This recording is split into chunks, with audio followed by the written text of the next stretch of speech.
introduction of liquid cooling, and later that of the turbo engine, even on the non-turbo variants of the range. Today is the beginning of a new story for Porsche 911 Carrera. A hybrid action engine arrives on this car for the first time. We are in Stuttgart at a super exclusive press event to find out about it together, and also to find out what's new about the 911 Carrera Coupe. Let's go and discover it together. Let's begin by discussing the powertrain, which is the main highlight of this unveiling, this innovative product that you can see right in front of me. We should start by addressing a crucial point that may not be fully clear. Why did Porsche choose to develop a hybrid engine? What was the underlying need? Well, the decision to create a hybrid engine stemmed from two key requirements. Firstly, there was the necessity to control pollutant emissions. We are aware that both European and non-European markets, particularly the American market, are moving towards more stringent regulations, such as the upcoming Euro 7 standard. Therefore, it was essential to design a powertrain that could significantly lower emissions and meet these future environmental requirements. On the other hand, as always, there was also a need to enhance performance. The question was, how could these goals be achieved? Firstly, in terms of emissions reduction, it was necessary to ensure that these power plants can operate within an optimal range. During this event, the Porsche engineers informed us that this optimal range corresponds to a lambda-1 air-fuel emission ratio. Achieving this optimal operation range would satisfy the requirement of minimizing pollutant outputs. Which is apparently super nerdy, but all this is to say that basically the engine has to work more efficiently. To do this, they had to work on the enrichment of the air-fuel mixture at high RPM, reducing it. To go and pull out more performance without requiring this kind of powertrain intervention, it was decided to fall back on electric type assistance. And how does this sophisticated hybrid system developed by Porsche work? So, you may remember that on the previous generation of twin-turbo engines, which moreover are still present in the rest of the range, precisely we had two turbines positioned parallel on the two sides of the engine. Here we have the two banks. Now there is only one turbo, but its volume is significantly larger than on the two individual units. In the center, between the turbine rotator and the compressor rotator, you can see there is an electric motor, which performs a dual function. The first function is to assist the operation of the turbo itself.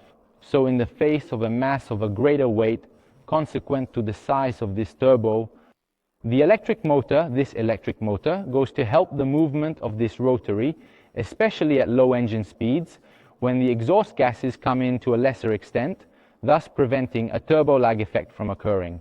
In a second step, this same electric motor serves to recover energy. When does this take place?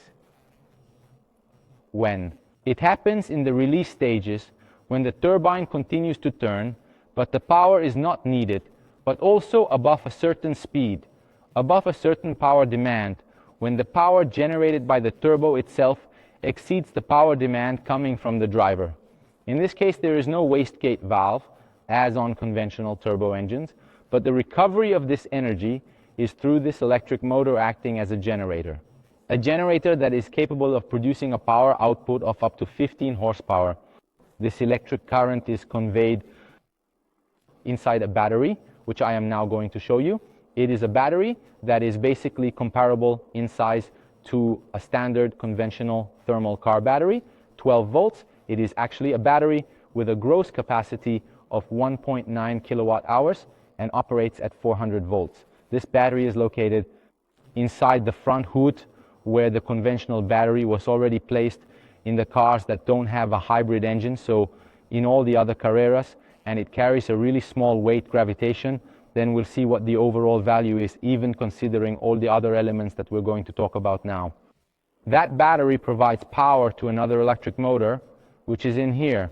This is a PDK, 8-speed transmission, which in the initial phase, let's say, of its whole, sees the introduction of this asynchronous electric motor, which allows it to deliver up to 56 horsepower, which is in addition to that produced by the heat engine. Here, one thing I didn't mention about the heat engine is that in this new version, consider that this engine has been completely redesigned from scratch, so it is a completely new engine. This powertrain gains 600 cubic centimeters over the previous generation thermal, so we are at 3,600 cc. I was saying this electric motor delivers 56 horsepower, thanks to the energy from the battery that we have talked about so far, and so it is able to add its thrust to that of the thermal engine. There is one peculiarity with respect to the world of hybrids. There is no clutch separating the operation of the thermal from the operation of the electric. This means that the car is not able to run solely in electric mode. This was not one of the goals set at Porsche. Remember, this hybrid engine was not created to increase the zero emission range of this car, but it was created to lower emissions, yes, but to ensure performance as well. It is a performance-oriented hybrid, let's say.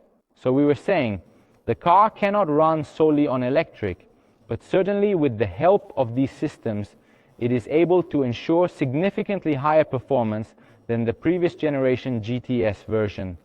In this sense, speaking of pure data, consider that the thermal now delivers 485 horsepower, which is 5 more than the previous version, while always the thermal delivers 578 meters of torque, which is the same value as the previous engine. System power, however, comes to a total of 541 horsepower, which is 61 more than the previous generation, with 610 Newton-meter of maximum torque, which is 40 more than the previous model.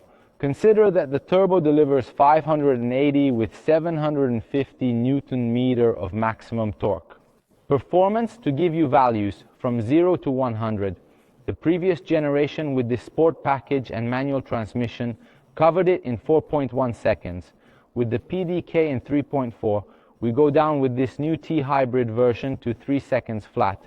Interesting and curious value that was communicated to us during the press conference: if we placed a GTS T Hybrid, thus a new model, next to a previous generation GTS and made them accelerate side by side for 2.5 seconds, this car would travel 7 meters more, about 20 meters against about 14 of the previous generation. Another very relevant figure is that of performance at the Nürburgring, 7 minutes 16:93 to be exact, to cover 1 lap, which is 8.7 seconds faster compared to the previous generation rear-wheel drive GTS. We were talking about weight aggravation, all this system that we have seen so far, the battery and all the cables, all the complex hardware that is needed to make it work involves an aggravation of only 50 kilograms. So against this much greater power, an aggravation that can affect the dynamics, the performance of the car. Very, very small. Still on the subject of engines, let us also say a few words about the base version of the Carrera, which gains a completely new engine as far as its lineup is concerned. This is not the car, of course. Now we will see it shortly in the other room in a convertible version. What changes on the base Carrera? Basically, it gains the engine from the old GTS. But as you will say, yes, the twin turbo that was present on the old GTS now ends up on the Carrera with a number of changes. The first is the adoption of the intercooler that was present on the turbo variant until now, and with a remapping, with a reworking of the capabilities that are granted by the electronics to this power plant that goes to deliver a little less horsepower than the previous generation GTS. What are we talking about? Specifically, we are talking about a 394 horsepower, which is 9 more than the previous generation. But let's remember that the old GTS delivered 480. So why has the power been reduced? The power was reduced because, is the argument from before, there is a need to make these engines work within a certain window of use, which allows for lower emissions. Among the new features we report on the base version, let's talk about performance. Torque remains the same at 450 Newton meter, 0 to 100 in 4.1 seconds, 1/10 less than the previous generation, 3.9 seconds with the Sport Chrono package, and a top speed of 294 kilometers per hour. Again, 1 kilometer per hour more. Let us talk at this point about the aesthetic novelties that are most evident on this GTS version. starting with the new fins present in this area of the car. You may remember that on the previous model, in this part of the nose, where the turn signals that now disappear, they are integrated within the headlight assembly, which we will talk about in a moment, because there are some very interesting new features that affect it specifically.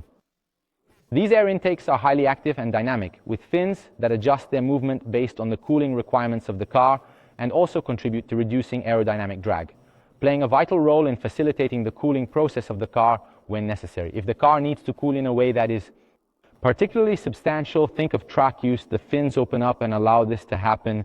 If this is not necessary, aerodynamics is favored to the benefit of fuel consumption and the overall efficiency of the car.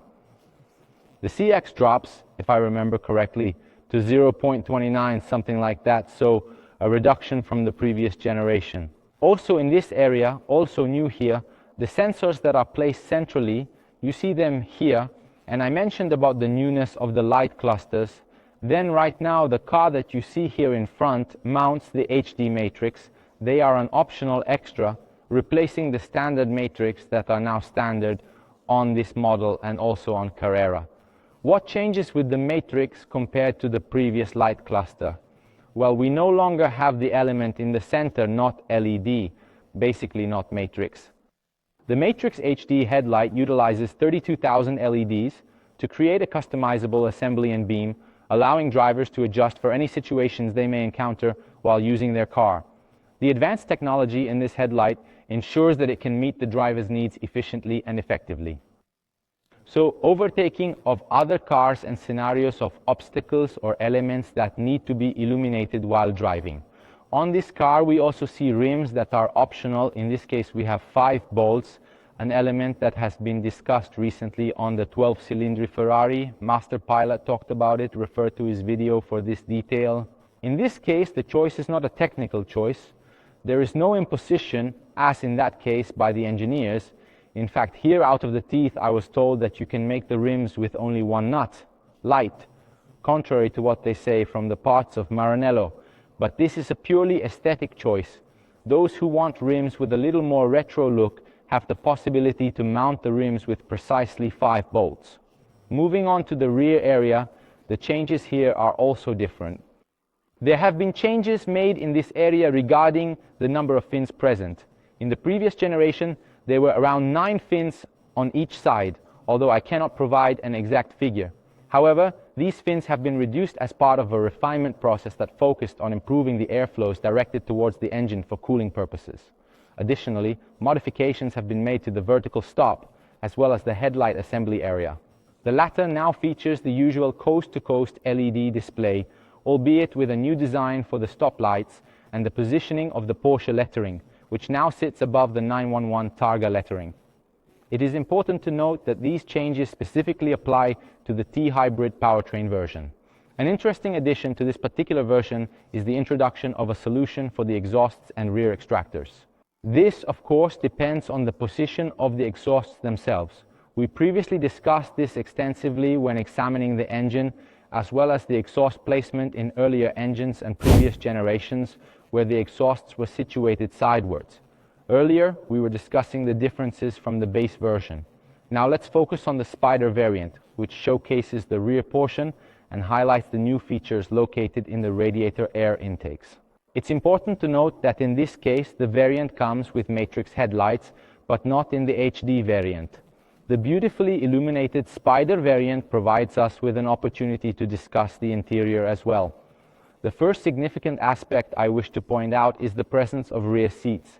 These are not standard, meaning the car can be equipped with rear seats at an additional cost, but it is sold without them by default. How does this change things? Let's enter the cabin and sit inside. The most noticeable change you'll immediately observe revolves around the dashboard, the screen behind the steering wheel that now becomes completely digital. Let's see if I can show it to you. Start and stop button on the left, pure Porsche style.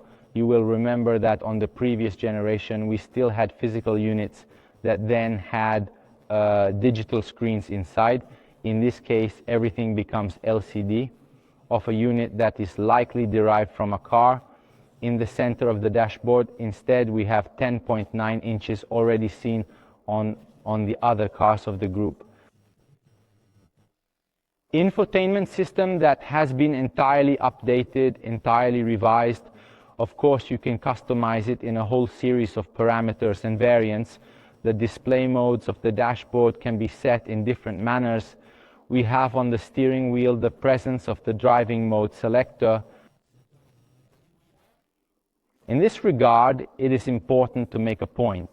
The Porsche dynamic chassis control is now updated with a fairly important intervention from the hardware point of view, in the sense that until now, the suspension was adjusted through a circuit that was powered by the heat engine.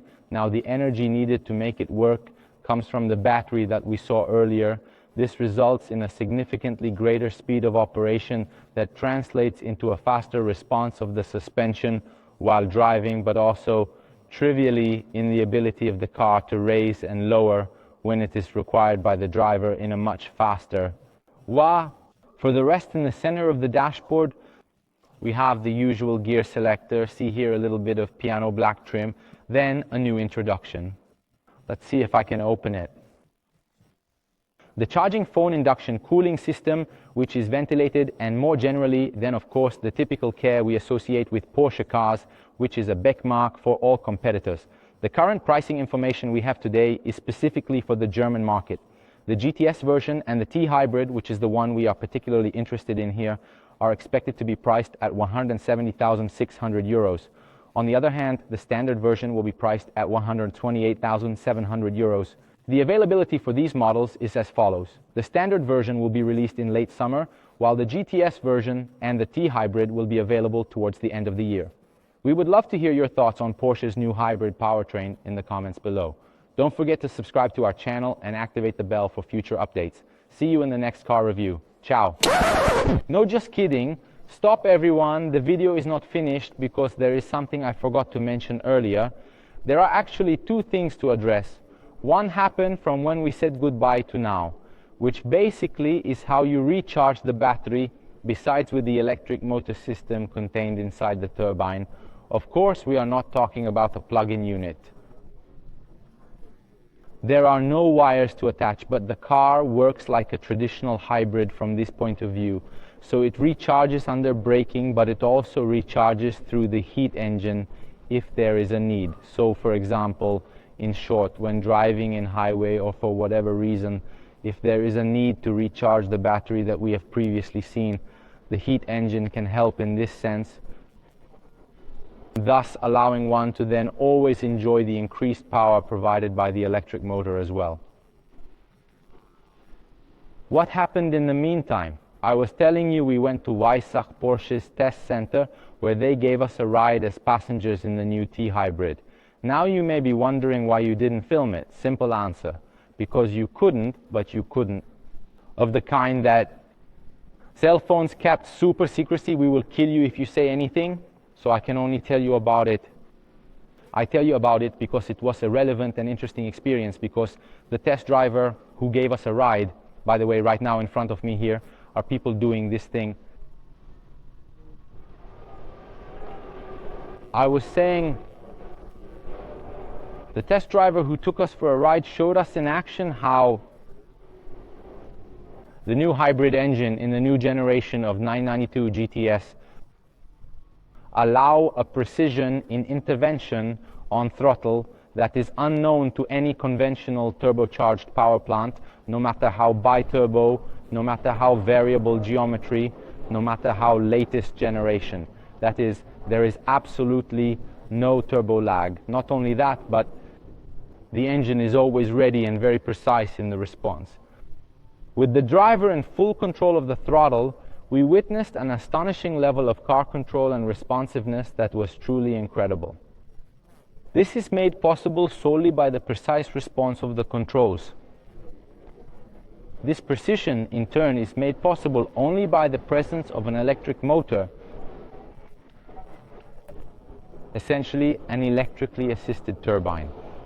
By completely eradicating any delay in the response of the accelerator pedal, it guarantees a seamless and rapid reaction that remains uninterrupted. So good to know. The car runs great, exceptionally well. Undoubtedly, like you, we are eagerly anticipating the opportunity to experience it firsthand. Although it may be Master Pilot who ultimately introduces it, we have full confidence that we will soon be able to provide you with detailed insights. We value your opinion and would appreciate hearing your thoughts on this vehicle thus far. And we will catch up with you at the next car review or the next airport. Ciao!